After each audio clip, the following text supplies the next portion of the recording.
Well, all right, welcome back to As It Should Be. Paul Bertolino here in the world famous As It Should Be archives. And well, it's time for an archive edition of autographed albums. Yeah, I've done a couple of autographed albums videos so far, but it's all just the stuff that I have at home, you know, in the world famous As It Should Be studios. And well, I have some stuff here in the archives, and I thought maybe I should, you know, show you some of that stuff while I'm here, huh? All right, well, let's get started. Let me, I'm going to start first with, well, you know what, let me pull them out. First up, I have a couple of Eric Burdon related albums. Animalization by the Animals, and Black Man's Burden by Eric Burdon, and War. Yeah. See, I have Eric's signature there. To Paul, right, in case you need any proof. And it's very scribbled autograph there, but hey, man, on this one he gave me a peace sign, so, right.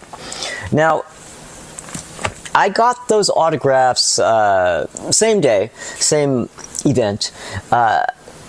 Eric, he put out an autobiography, a book. I want to say this was probably like 20 years ago. This had to have been around 2002 or 3. Probably 2002, actually. So it was over 20 years ago. And he was doing an event at a library, just like a little local library, and it was this thing where you go and you kind of go down almost in the basement, and it almost looked like you were, it was almost like you were in a high school going into like a little banquet room in the high school, and it was these little chairs and desks, and there was a podium, and Eric came and he did, you know, he came to the podium and did a whole Q&A and this whole big thing where he, you know, was talking about some of the stories in the book, and being really bitter about the fact that he doesn't have the publishing for House of the Rising Sun and all that kind of stuff. And then after he did a Q&A, like I said, and then after the Q&A, he sat at a table and we queued up to get him to sign our books. Well, I was with a friend. It was a friend and I, and she bought a book and got it signed, and I just brought these records. I actually didn't buy a book. So when she got her book signed, and then I walked up, and Eric looks up at me, has his pen in hand, waiting for me to hand him a book, and I said, "Oh, well, I'm with my friend here, but would you sign my records?" And he just looks at me. He just sat there and just gave me this evil look. He just stopped and just looked at me like he was willing me to die. He wanted me to just burst into flames. But after just a moment of trying to kill me with his looks, he signed the records. And like I said, he even gave me a peace sign on the War album. So I don't know. I mean, it was definitely like, it was kind of a scary moment there. I was like thinking like, okay, is he going to jump out from behind the table and strangle me? I mean, like, he definitely was just looking at me like, but hey, he signed my records. Thank you, Eric. And actually, looking back, I'm kind of sorry that I didn't get that book, because I would like to read it. It's long out of print now. Oh well, what can you do?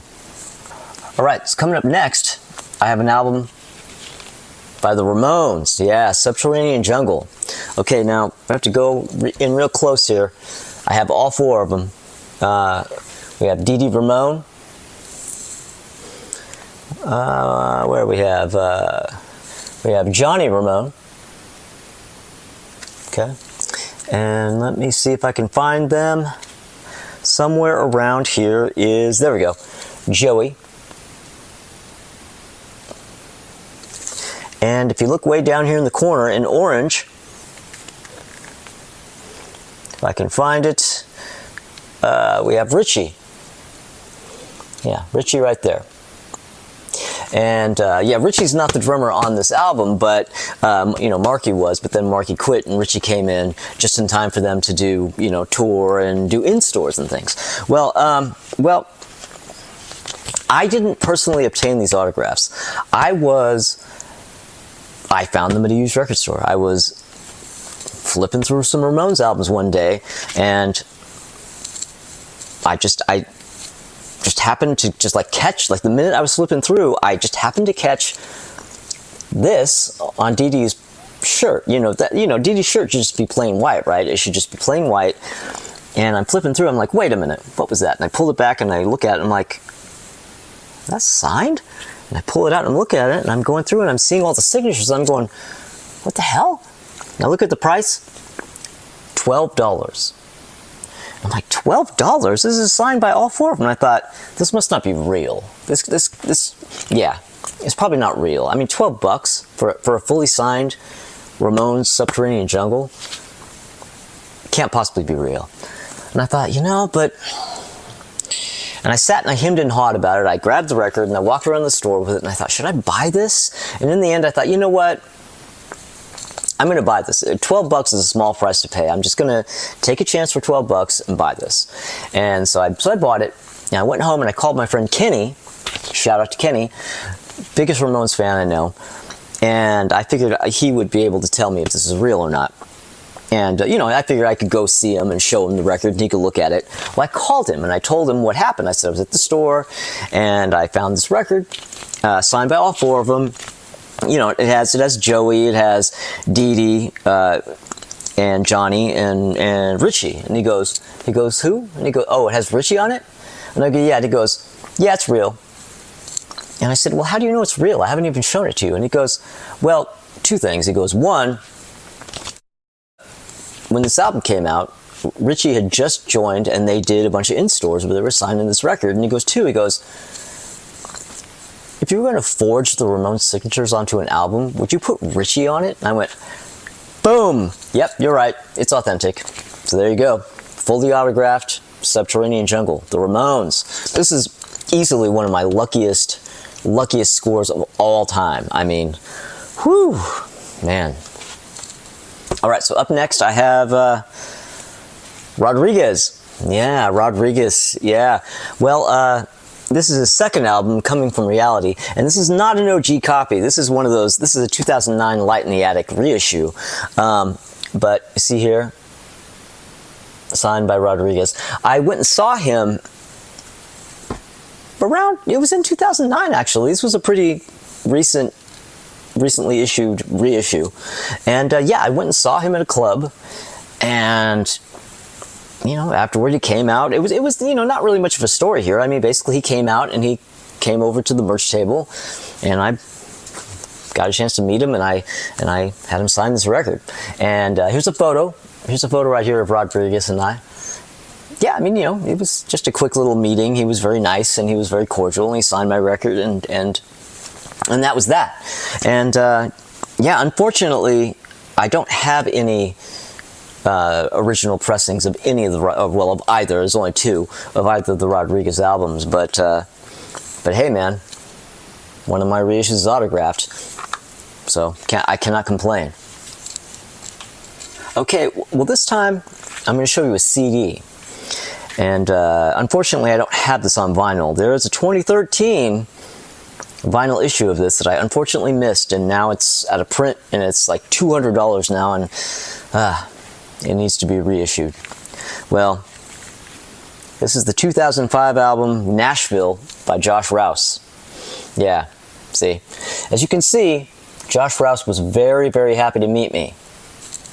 Yeah, so the story goes. Well, how I got this was I was in a band, and we were playing in San Francisco at a place called Cafe du Nord. And that same night, Josh Rouse was playing. There's kind of two clubs. Cafe du Nord is like this underground sort of speakeasy kind of club, and there's a side door, if you go up the stairs, that leads to a place next door called the Swedish American. It's like the Swedish American something or other, but that's a venue also, but they're kind of connected and they're part of the same building, and I think the same people own all of it. But if you're going to one venue, you have one entrance, and if you go into the other venue, you have another entrance. But if you're actually inside the club, if you're like one of the bands that's playing, you can go through the side back door, and that connects inside between the two venues. And I went to go see Josh Rouse. He was playing, and he fortunately was playing earlier than we were. so I could go and see Josh Rouse and then go back downstairs to Du Nord where we were playing. So what happened is that I saw the show and it was over, and I went back down to Du Nord and I thought, I'm going to go. The whole audience had left the place at that point, and I thought, I'm going to take my CD up there. I'm gonna go the back way, the inside track way, and I don't know. See if I can find him. Maybe he's around. Maybe he's in the venue area. So I walked in, and the place was completely empty except for on the stage, Josh Rouse himself breaking down his gear. I mean, he did an acoustic show, so he didn't have a bunch of stuff. He had his guitar, he had a case, and he was just kind of, putting his stuff away. And the place was completely empty except for him. No friends, no, road manager, nobody. And so I just approached him, and he's like, where did you come from? But I quickly explained to him I'm in a band playing downstairs at the other part of the venue, and I'm a big fan. Please, would you sign my CD? And he's like, oh, hey. And he asked me about my band. Hey, so what's your band like? Maybe I'll come down and watch you guys. And I kind of tried to explain it to him, and, he signed the CD, and we kind of chatted for a second. And that was basically that. I don't think he came down to see our band, but hey, man, I got to meet him, and he signed the CD. I'm a huge fan of this record. A huge fan of this record. And as I said, in 2013, Josh put out a long-awaited vinyl issue of this, and I had been wishing for years for this to come out on vinyl. Well, somehow I completely missed that 2013 issue release. Didn't even know about it until about 2 or 3 years ago. I saw it, and it was long out of print by then. It was going for like $100. Well, now it's going for $200. So, Josh, if by chance you're watching this, it is now 2023, a full 10 years since your last vinyl issue of this, and vinyl is far more of a thing now than it was in 2013. It is high time for a reissue of this on vinyl. Okay, so I have another CD, and this one is The Muffs. Yeah, The Muffs with their second album, Blonder and Blonder. Yeah, I've been a big Muffs fan since pretty much all the way back. I saw them live for the first time when they were touring for the first album. Shout out to Jim. And met them numerous times, and over time became a little friendly with Kim, and somewhat with Ronnie, although I don't think he remembers me that well. A little bit more with Kim than with Ronnie. Roy, I don't know if Roy would remember me, but I met him a few times. But this was one instance where I saw them at a club, and I don't remember even now which club it was or even what year it was. Might have been when this was current, so it might have been 1995. All I know is that they played a great show where they completely annihilated the place, because that's how they worked. That's how they did things. That was their MO. And afterwards it was pretty, they're pretty accessible people, so at the end of it, they're walking around, they're hanging out, and you easily can approach them and ask for autographs. Kim, the late great Kim Shattuck, she was over at the merch table, and she had just grabbed a drink right at the end after the set was over, and nobody was talking to her. She was just over there standing there by herself. Nobody was bugging her at all, and I went right for her to get her to sign this, and I said, hey, Kim, hey, sorry, I know you're probably trying to drink. I don't want to bug you, but I just wanted to see if you would sign my CD. And she goes, oh yeah, sure, okay. And so, Kim, she puts her drink down and takes the CD and grabs a Sharpie and writes, hello, now let me drink. Yeah, and what did Ronnie wrote? I love punk, and Roy McDonald was here. Yeah. See, I used to have the OG Reprise vinyl pressing of this. The one, I think it was on red vinyl, and it had the 60s tricolor Reprise label on it. I used to have that. Evidently, I don't have it anymore. I can't find it. I haven't been able to locate it. I think I might have gotten rid of it at some point, like a complete idiot. But hey, I have this, right? So I can't complain. I cannot complain. All right, so now for the last entry in this episode. Now, in 2006, the same band I was in that played at Cafe du Nord in San Francisco when Josh Rouse was playing next door, well, we were on the road as the opening act for the Cars. But not the regular old Cars, not the Ric Ocasek Cars. The new Cars. I don't know, did anybody remember when they came back as the new Cars with Todd Rundgren in Ric Ocasek's place? Yeah, that would have been 2006, right? Yeah. Well, it was the winter tour. They did 2 or 3 tours, but they did a winter tour that year, and we were the opening act. And, well, I managed to get, I managed to get 3 albums signed. Pull them out here. The Todd album, which, this isn't really my favorite Todd album, but it's just the one that would, you know, I just thought this is the one that would look the nicest signed. I mean, this one's just begging for a nice little signature. So, yeah, I had him sign this one. And I also had him sign the Nas album. Yeah, which, now that is definitely my favorite Nas album. This is an absolutely superb record, and he signed that. And Elliot Easton and Greg Hawkes signed the first Cars album for me. Now, it's a little bit, I have it in a frame, so there's a big glare on it, but let me get my glasses, because I want to read to you what Elliot wrote, in case you can't see it. To Paul, best wishes. We really enjoyed having you on our tour. Elliot Easton. And Greg Hawkes merely says cheers. But yeah, really, really nice guys. We ended up getting on the tour because they needed an opening act, and I guess, you know, managers had to submit their band's CD, you know, for consideration. And Elliot Easton personally chose us. Like, he went through all the CDs and listened to all the bands, and he went, I want that band. So that was actually really cool. I mean, that was really a huge honor that Elliot Easton himself went through all the stuff and went, these are the guys we want.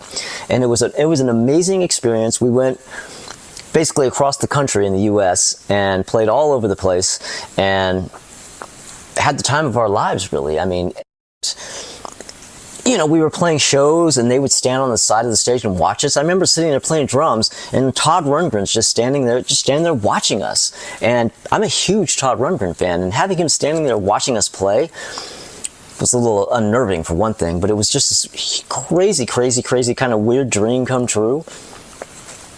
I don't know if I really ever dreamed that I would be playing on stage with Todd watching me, but it's still a dream come true at the same time. I don't know. Yeah. And yeah, I mean, they were really nice to us. They were really cool. They, you know, we hung out with them, you know, between shows and in, you know, different places. And like, I remember being in like some bar, like I think, where were we? Were we in Minneapolis or where we were? I don't remember where we were, but we were in this restaurant that was at the top floor of this place, the kind of place where only like, you know, the secret people could get into, but they were able to get us in. And we're all hanging out, and, you know, Todd Rundgren was eating fried macaroni and cheese. And they're like, hey, buddy, want to taste this? And I'm like, yeah, you know what? Yeah, I'm going to taste this. I do want to eat off of Todd Rundgren's plate. Thank you. It was disgusting, fried macaroni and cheese, but you know what? Todd Rundgren is offering me a bite from his plate. Yeah, I'm going to take it. But yeah, it was just a really, really, really crazy adventure. Their people, their crew, absolutely amazing. Like the drum, I was playing drums, and the drum tech had my back so hard. I mean, he was right there for me the whole time. I mean, at one point during one of the shows, my kick drum pedal broke. Within seconds, that guy was on stage, had me back up and running in like 30 seconds. It was amazing. These guys, it was a really, really great experience that I will never forget. All right, so I have a couple photos here. First is a photo of Mike Farrell and I. Mike Farrell was the bass player of our band, and we're with Elliot Easton on the first day of the tour. And that's, where is that? That is in Jim Thorpe, Pennsylvania. That's where the tour started. And then this photo right here of me with Todd after the last show of the tour in LA when we were at the House of Blues or whatever, Hard Rock, whatever, yeah, in Anaheim. And yeah, that's at the end of the last show of the last night. And yeah, but hey, and I got some really amazing autographed albums out of it too. So it's a win-win-win-win. But anyway, thank you everybody for watching the videos, and thank you for watching this video, and thank you to everybody who subscribed. But if you haven't subscribed, you know the drill. Please subscribe. But and if you do, click the little bell because you might want notifications. And come back on Thursday because Crystal Durant and Tommy Von Void are going to be back in the world famous As It Should Be Studios, and we're going to continue our Albums of the Year series. So you don't want to miss that. And all right, I will see you next time.